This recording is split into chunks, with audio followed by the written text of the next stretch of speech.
Yo, Pokey26 here, and I wanted to make another video on the new Stormgate patch. So this one is patch 0.1.0. The previous one was 0.0.2. So I guess this indicates a bigger step towards, reaching full release for the game and so on. Based on the fact that, the numbering for it. Anyways, yeah, we are gonna go over this, see what the changes are, what there is to look forward to. I believe this patch releases in like a couple days, maybe. So yeah, I might skip over some of this. I don't really want to read all of it, and some of these, but you can always go to the page yourself. The Play Stormgate page and look at the update too. But yeah. So I will briefly mention some of these, maybe talk about them, but not really go into depth apart from the actual patch notes, because the patch notes are the important part, I would say. Some of the other parts of the game might be important later, like campaign stuff, when the campaign's actually fully fleshed out and complete, and there's actually people wanting to play through the game that way. Maybe then I would talk about it. As now, it's kind of small. Anyways, so they got a new hero for their objective modes or whatever. I haven't really played this mode, so I don't really know much about it. But new heroes are cool, I guess. Weekly mutation challenge, which I assume is for that mode as well. The co-op mode stuff that they have. Yeah, this is their hero mode, co-op stuff. A new map. New map is actually relevant. It looks like it's 4 random spawn locations, which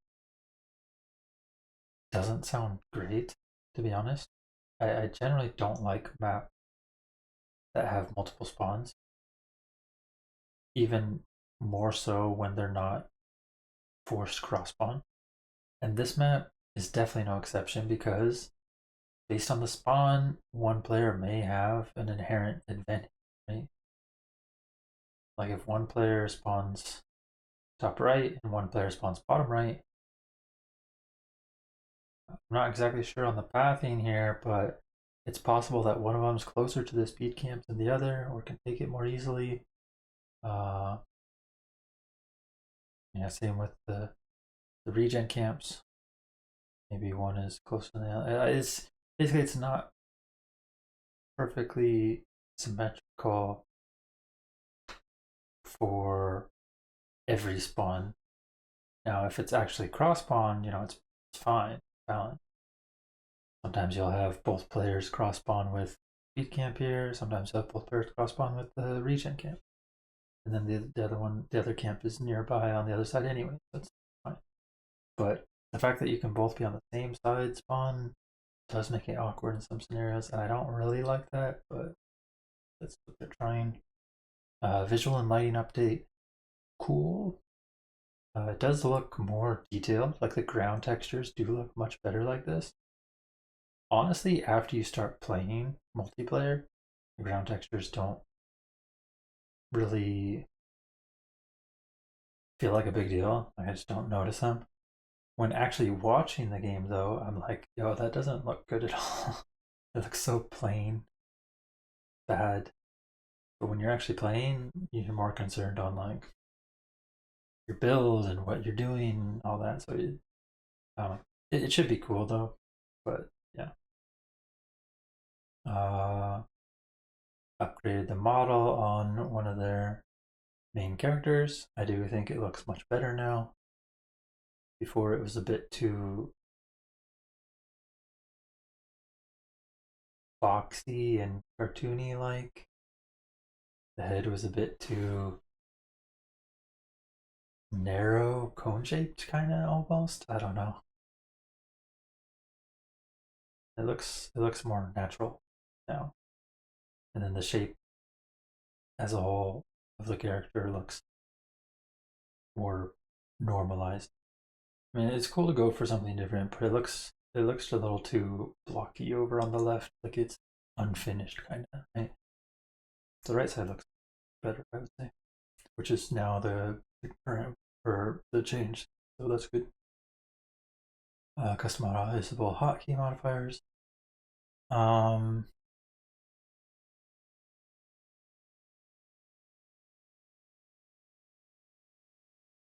think this mostly helps for like top bar abilities if you want Control, Shift, or Alt alongside another hotkey. Just cool, I guess. There are still some hotkey problems where you'd really like a certain hotkey to be one thing, but not all of the hotkeys to be that thing. But yeah, it's an improvement at least. Improved pathfinding. So this one, there is definitely a lot of issues with pathfinding.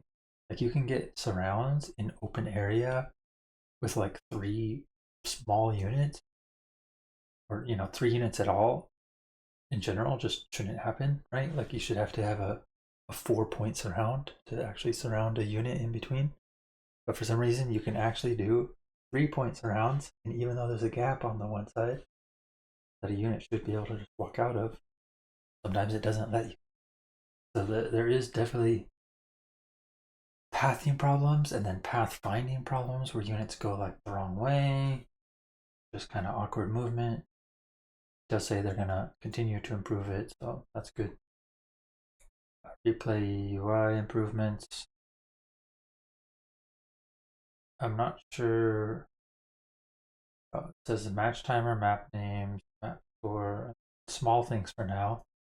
They're adding changes for competitive play, I guess, tournaments, which is probably good because they do want it to look appealing if they do have any tournaments being run.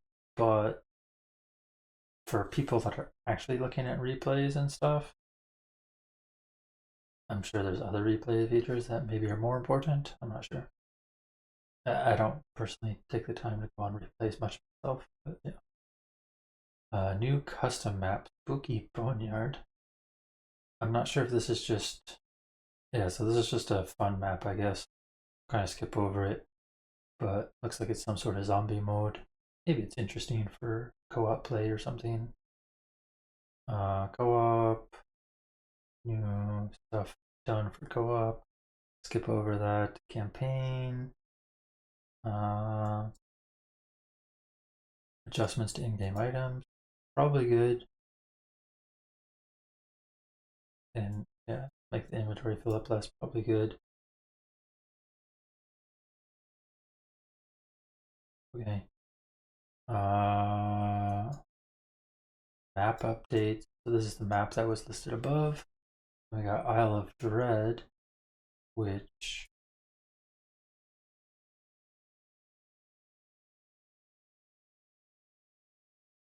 looks like it maybe has more choke points near your main base, so you can actually defend it better.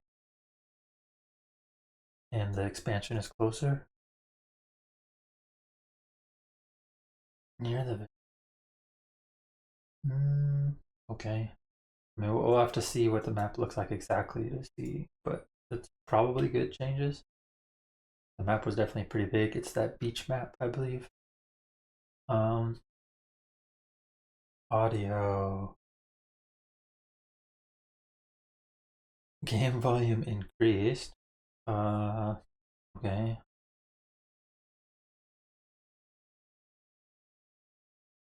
Okay, so less attack sounds with large unit counts. I'm curious exactly what that means. Like, when you're deploying exos, you'll hear less exo lines, or does that mean less of a just mix, a mash of all the different battle sounds happening at the same time? Oh, interesting. And the next line actually mentions exo sounds.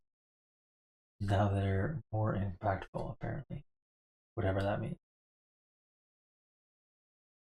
And then a hero was this doesn't sound like everything you'd want fixed with audio, but it's hopefully an improvement, I guess. There's definitely always been some audio problems throughout where certain things like popping the heal flowers are like 10 times louder than any other sounds. Some of the voice lines, anytime you click to do something, they go through the same like 2, 3, 4 voice lines over and over and over, and you're like, okay, kind of heard it the last 5 clicks. Do I need it for these 5 clicks too? Like, yeah. So there's definitely some problems with the audio, but I guess it's similar-ish in other games too. Maybe it's just not as bothersome. I don't know. Maybe it is bothersome in the other games too. I'm not really sure. Maybe you just get used to it over time. Lighting and visual updates. Smart attack. So this one, I'm not actually sure what it means. I believe like added an option to reduce the need to choose between move orders and attack orders. Like, what does this actually mean or imply? They don't really go into detail, but it sounds like it could be good. The main problem I have is with attacking orders is when you click to attack with your army at like an opponent's base, let's say, and your units don't prioritize attacking any unit, right? They only prioritize attacking units that are actively like trying to attack back at you or something like that, or maybe like non-worker units basically, unless the worker units are attacking, which I don't like because I feel like there's a lot of situations where you want to actually attack the workers as well, and there's no option to do so without like, right clicking them. But you can't right click them or you're actively making your army suboptimal because your army is going to clump up poorly to do so. So I don't know. There's definitely things that need to be improved. I'm not sure if that's any relation to this, but yeah, there's definitely things to be working on. Because I know sometimes, for instance, I think I've seen Vanguards like hold position maybe with bobs in front of like buildings, or just when they're repairing buildings and stuff, whatever. And your units just have this tough time finding something to attack, right? Your units are just like pathing back and forth, and their towers just hitting you, and you're like, "What are my units doing? They're not even doing damage to anything." There's definitely problems there, but yeah, pathing push priority. That's good. I do wonder if this applies over this. Like if you have a small unit holding position, larger units can't push it out, which would be kind of weird. I do think the channeling one is fine, but it's kind of weird if like a worker holding position can't be pushed away by, a Magmadon or something. AoE targeting. Cool. This is cool that they're actually going to show the numbers in game better, I guess.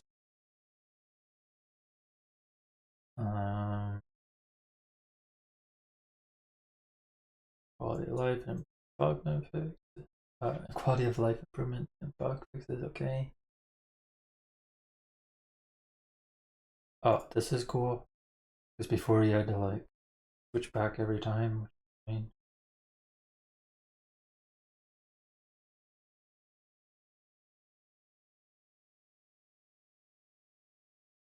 that's good, I guess, but it doesn't matter to me. Balance notes. Okay. So now we are on the actual balance notes. It actually took quite a while to get here. So, yeah. Big thing right off the bat. Tier 1 and Tier 2 upgrade times decreased.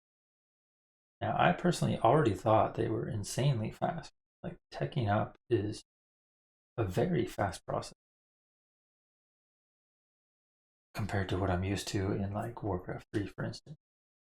So the fact that it's even quicker now at 30 seconds is kind of crazy. I don't really I don't really know who this benefits most or anything like that, but it definitely means you can stay a lower tier longer and, just quickly tech up when available. All trees are now light. I don't exactly know what that means, so I'm not gonna really speculate too much on it.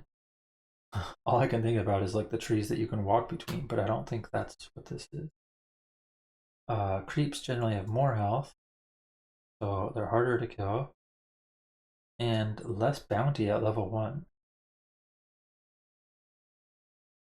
And then they give more bounty when there are higher level creeps.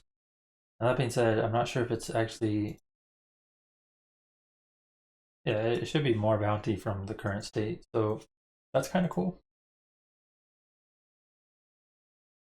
I think it's a fine change, but it does mean you might see more passive play at the start, which isn't necessarily bad, but I did kind of like moving out on the map and creeping a bit. Some units will prioritize ground over air now. That's really good, because before, if you ever had air units in your army, you always had to move them back before engaging the creep, because otherwise they would sometimes just die, and you don't want your air units, which are oftentimes more valuable, to die to creeps. Oozes and slimes were supposed to reduce armor when killed. I honestly didn't even know that was a thing. This was supposed to have been addressed in the previous patch, I believe, but now it is being addressed again. And yeah, it was definitely doing a ton of damage to air. You could see even the helicarriers from Vanguard die very quick to this. Of course, this got reduced again. It was 30, and then it's 20, and now it's 10.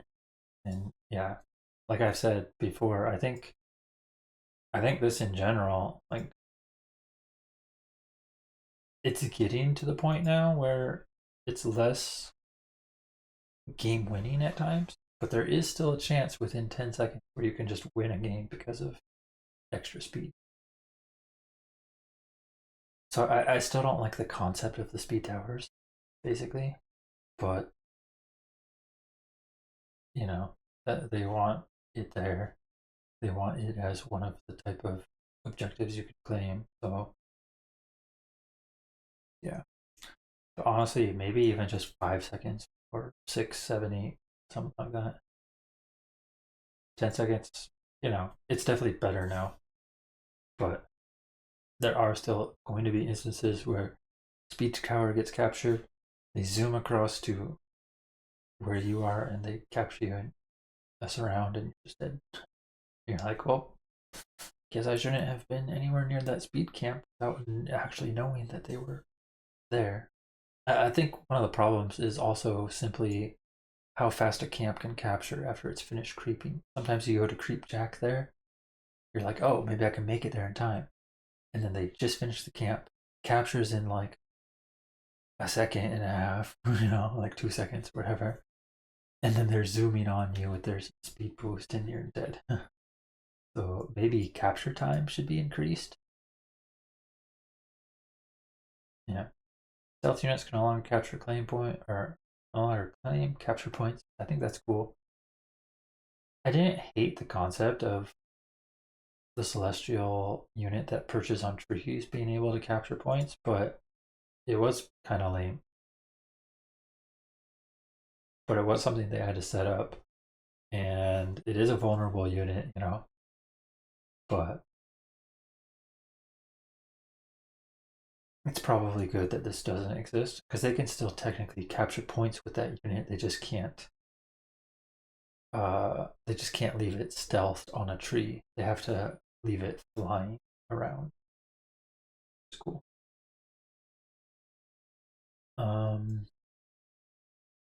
Habitat and solar habitat.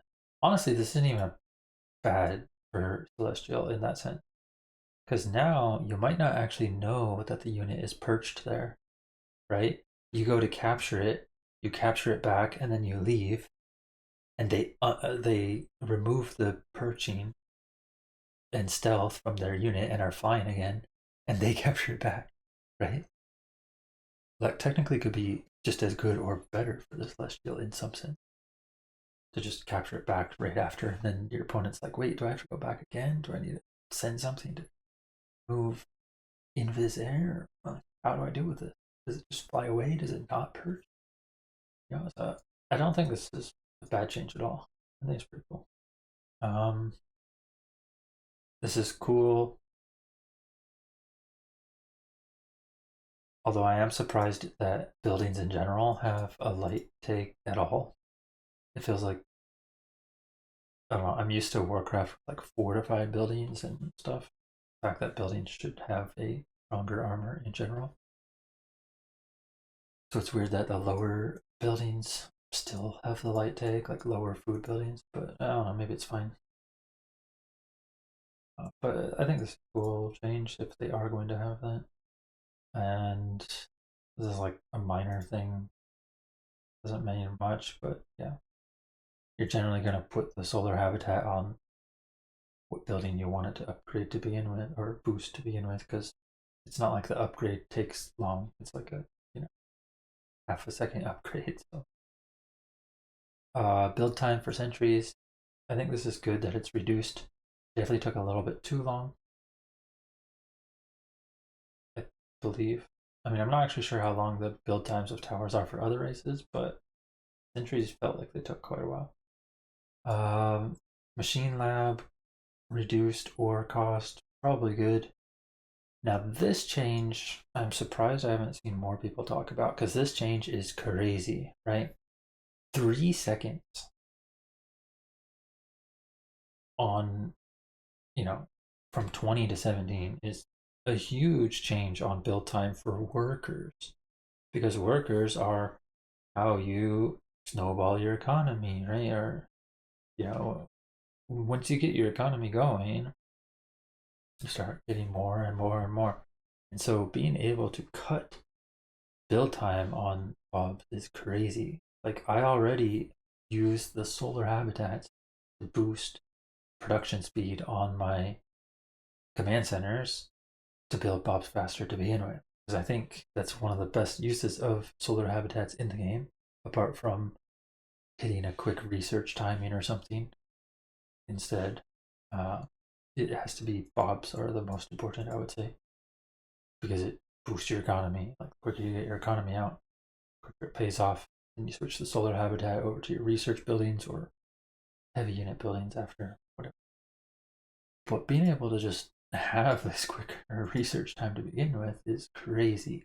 And I think this is going to greatly improve how well Vanguard can keep up with economy throughout the game. Most particularly right at the start.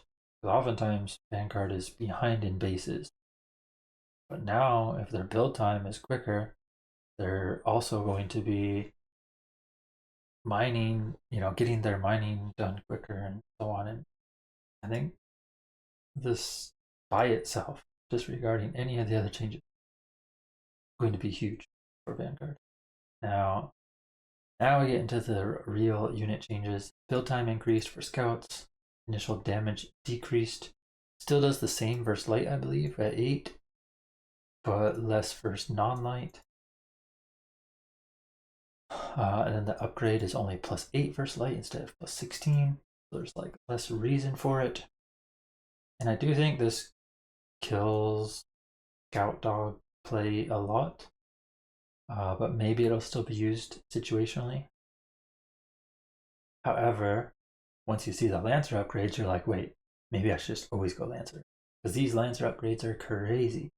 So not only do they get 20 more health, 10 more armor, damage increase versus light by +5. They also have no longer lose 2 damage when they're hurt. And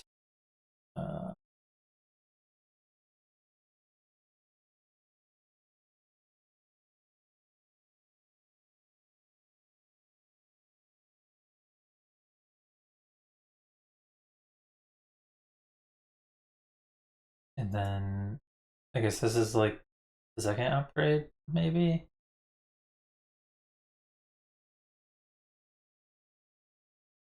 I'm actually not sure exactly. I think this is, it was reduced by 2 for the first upgrade,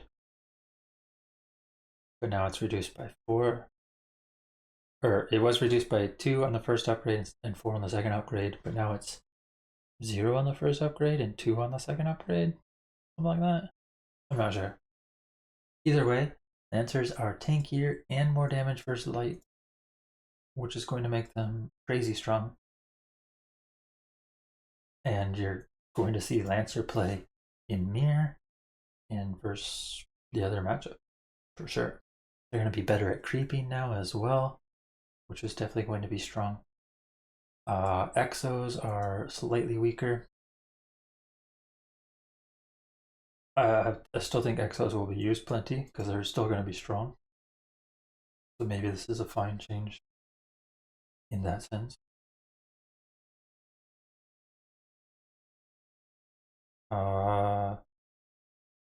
MedTech Master Training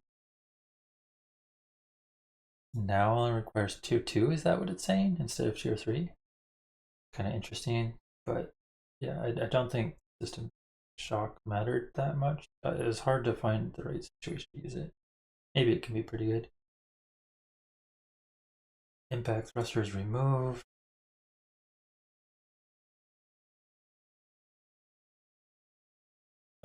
Its functionality, which increases the range of jump jets from X to Y and adds a stun to jump jets, is now innate. So they wanted to basically buff the Vulcans by getting rid of an upgrade and just having it built in. I guess that's good because I do think Vulcans were pretty trash overall. Hornet damage decreased against air, I believe. I believe this was a bonus only against air units. I don't know if that's a good change. I do think Hornets had their spot where you wanted to use them to get rid of Scythe, for instance, against Celestial. But maybe they don't want Hornets to be too good against Scythe. So, I don't know. Maybe it's fine. Graven reduced ore cost. I still think Graven's. I can't even remember Graven's abilities. I'm pretty sure they sounded kind of cool and interesting, but in practice, they're pretty bad and awkward to pull off and stuff like that.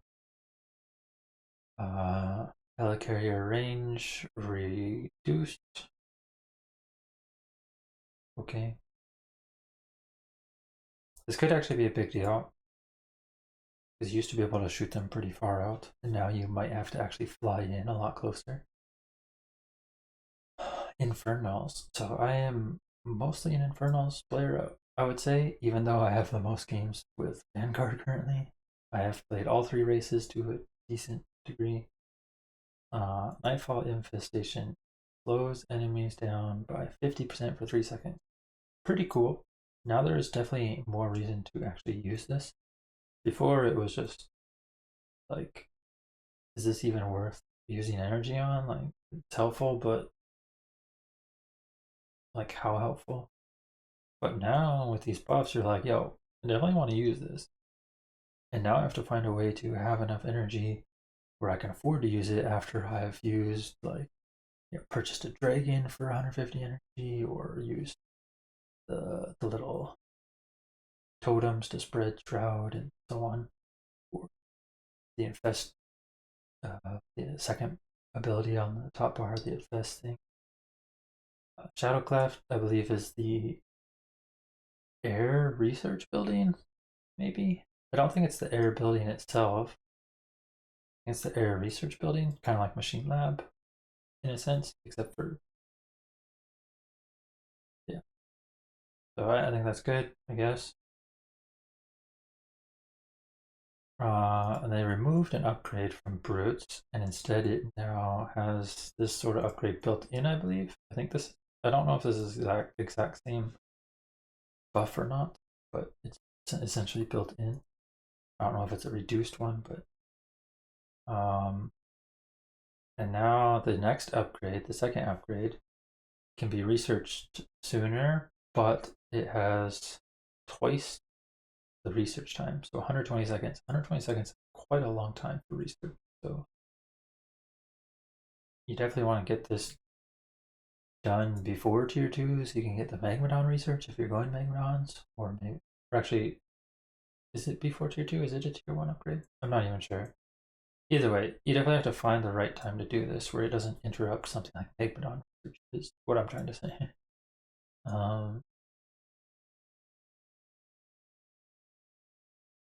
Yeah. These basically are all tied together with the research. Gaunts. So this one is pretty big. The Plague Axe's upgrade will now only apply Infest if the target is on Shroud. So not the Gaunt itself, but the target. That makes it quite difficult to use because you do not want to use your little Shroud totem on your opponent's army because they will just shoot it down and then it's gone and you do not have Shroud. So now you have to really consider either getting those drop ships to drop forward and apply Shroud everywhere so that you can actually get Shroud on the opponents, or, you know, it's good for defending, I guess. But yeah, it is a huge nerf for Infernals because there were definitely instances where you relied on the Gaunts being able to create Fiend. Like for Celestial, you wanted to chase down the Argents at some point once you got like Gaunt speed as well as the Plague Axes, right? You want to chase them down, get a few Fiends that you can, and whittle their numbers down. But now you can't do that because you're not going to be getting Fiends. Like, you can still chase them down, but you're not going to be getting Fiends out of it, so you might not actually be scaring them away. They might just turn and fight you. That being said, Gaunts do get some buffs to compensate, which is just raw damage, right? Now they have slightly more bounce damage with 0.5 and +2 versus light, or yeah, both versus light, but yeah, +2 damage versus light, which isn't, it's like Kree Fiends, Exos, Dogs that are light, something like that. I don't know. I do think Gaunt's got a lot worse. Basically, is what I'm saying. Megmadon, worse. Still good. You're still going to use them, but like, yeah, this does make it so maybe units can escape more easily, or I'm not sure if they can get attacks off in between or something. But Hellborn, this is a cool change, but it's small. It basically means rather than the Hellborn getting that whole wind up to attack and then the unit moves out of range and they suddenly, the Hellborn's not doing anything anymore. Now they're just gonna throw a projectile that might splash and hit enemies.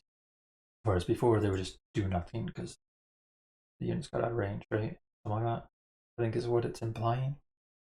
Weavers can walk over units. That's cool. I believe it used to be like that. Movement speed's increased, or base movement speed's increased. So that's cool. Miasma cost is up. I think that's probably a good change. And then they did some cooldown stuff as well. You can't like cast it, cancel the cast, and cast it again. But generally, if you're running Miasma, you probably have enough different accents to choose from that it's not a big deal. I think this is a fine change, and it can still be strong. Miasma can still be strong, is what I mean. Harbinger Shroud coverage. I think this is the dropship thing. So this is what I was saying you might need if you're running Gaunt, is Harbinger Shroud. And if its coverage is increased by 100%, maybe it's actually worthwhile to invest in a couple Harbingers to spread that Shroud and then have your constant profit off of that. Spriggan cost changed. It's still essentially the same total resources, but the resources are more luminite. I think it's luminite, right? The yellow one. And therium's the ore, I believe. And luminite's the mineral. I don't know. Either way, 100/50 instead of 75/75. The big one is 50% damage increase. That being said, I don't actually know the main purpose of Spriggans, what they're made to fight. I've never particularly made them, apart from just to like check them out. But 50% damage increase is meaningful, I guess.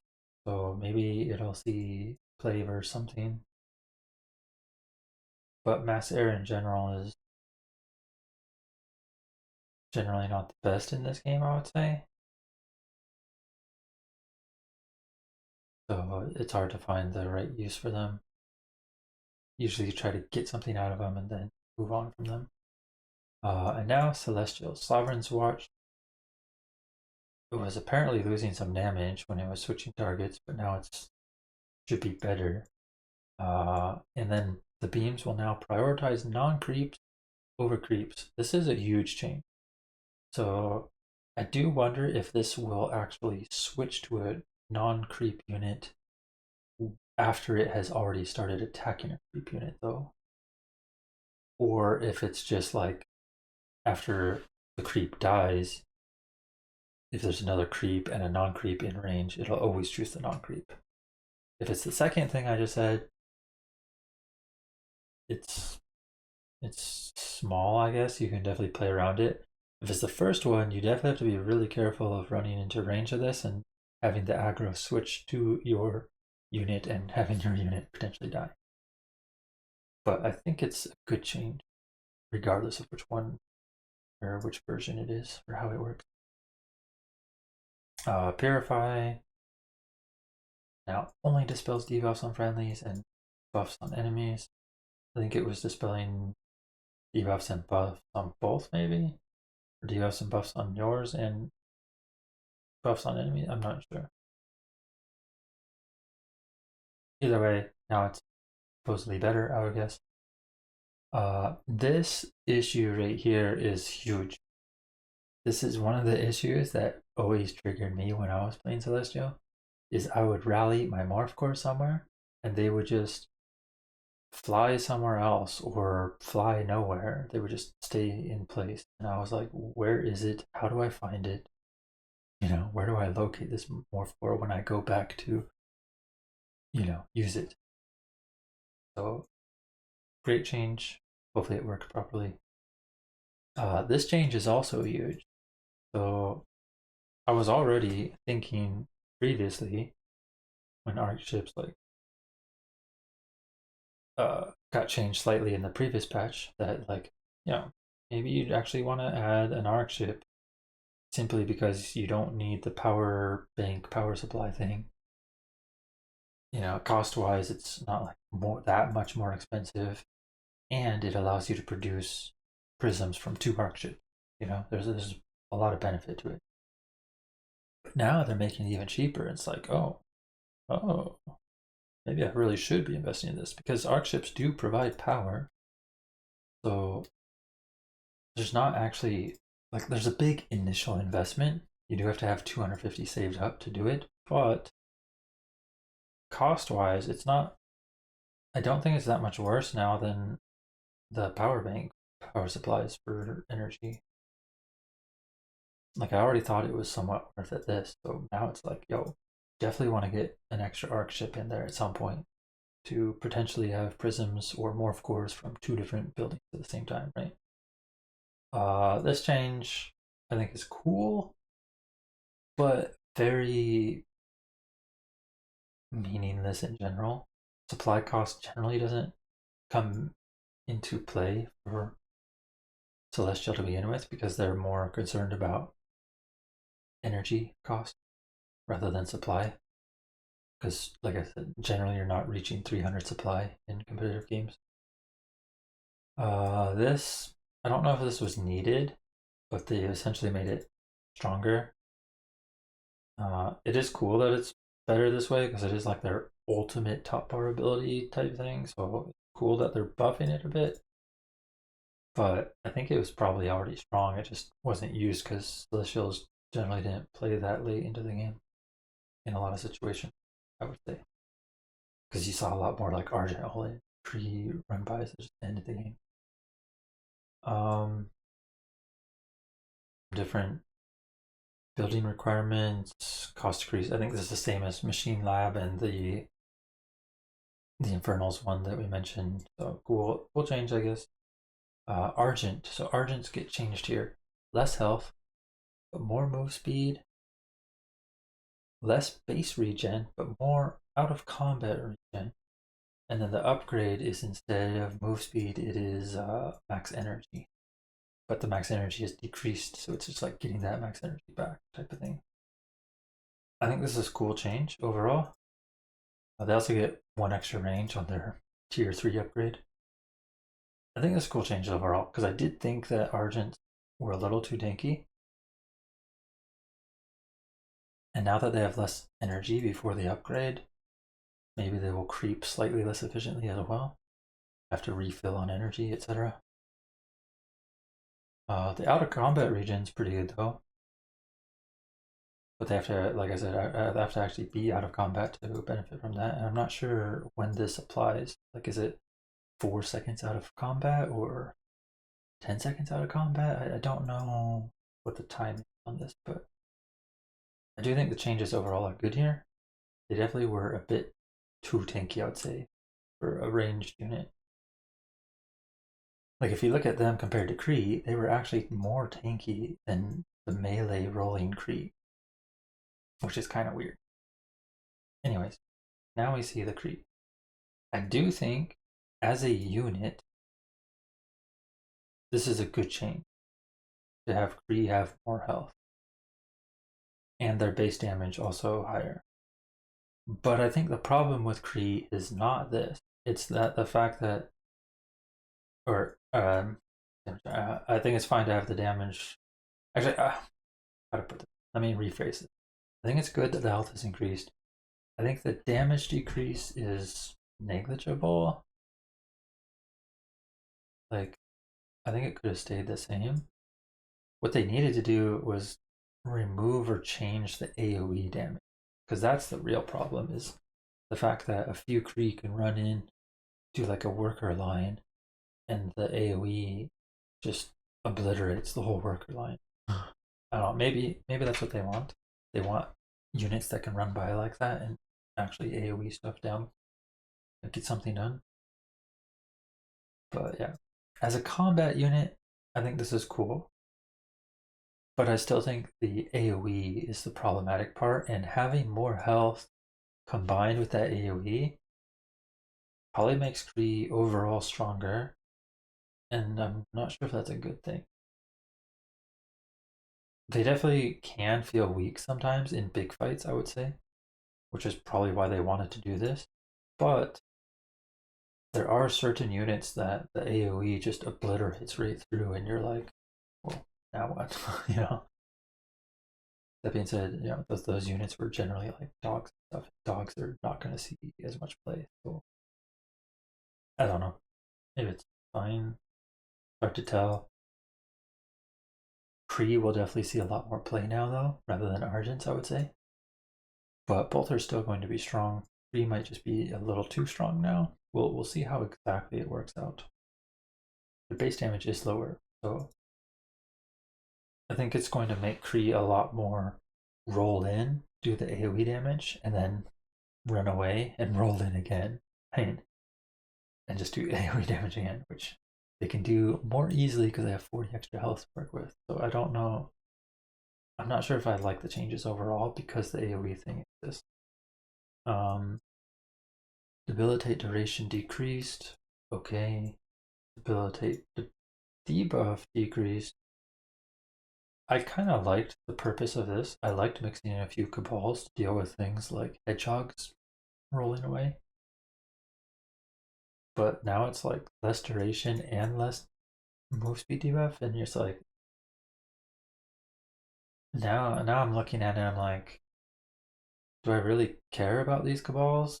Cabals are probably still good for their next ability that lifts a target, but now you have to always remember whenever a Cabal spawns or whatever to get rid of the auto cast so that it's not casting this worse off debilitate and save your mana for the lift instead.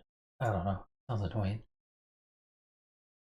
Especially with the new Kree, maybe you just get mass Kree and not even go Cabal and stuff. Um Vectors, I haven't really dealt with that much, but I did have problems with trying to use Blink. When I used Blink, I was like, this below is not, it doesn't blink unless you're actually in range. It's annoying. I'd like if I click a direction that it blinks in that direction, but I don't know if that's actually what they're going with here. I think it's just some other changes. I don't know. Vector is not seeing that much play currently, so it's not that big of a deal currently. Change the building requirements for sabers. This is like their long range siege unit. Movement speed increased, but the boosted movement speed decreased to compensate. Probably good. I think these units were already good, but this makes them slightly better because now they can move around slightly faster on the map. I think it's a good change.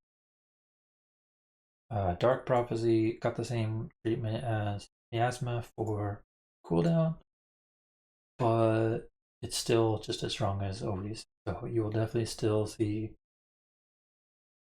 Animancers and Dark Prophecy used in any Celestial game that goes late, pretty much. Unless people are using Archangels more. Archangels can now kill trees with Meteor Strike, good. Avatar State cannot be pushed by Downfall, good, I guess.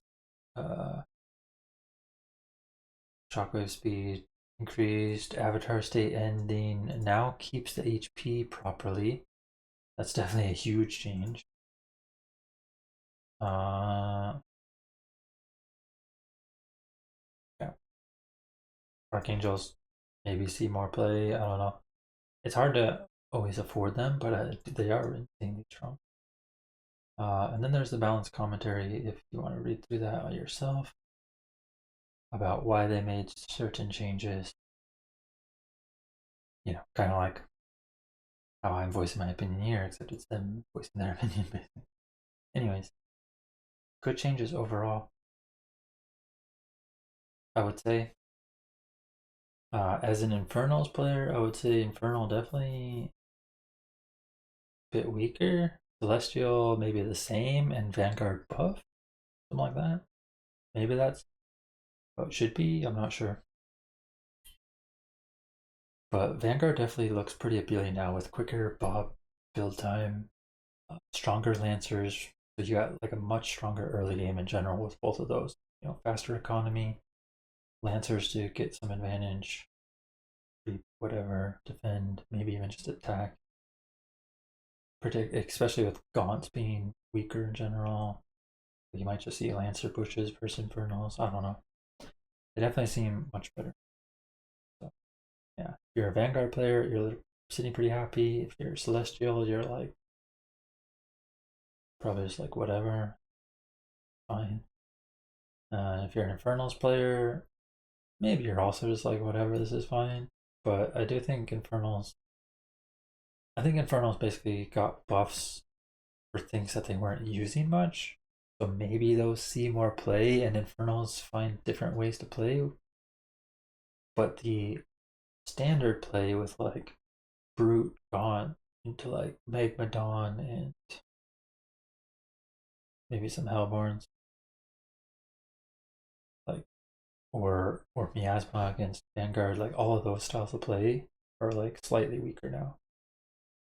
So now you have to really look into Weavers, Spriggans, and it's like Spriggans, what are those?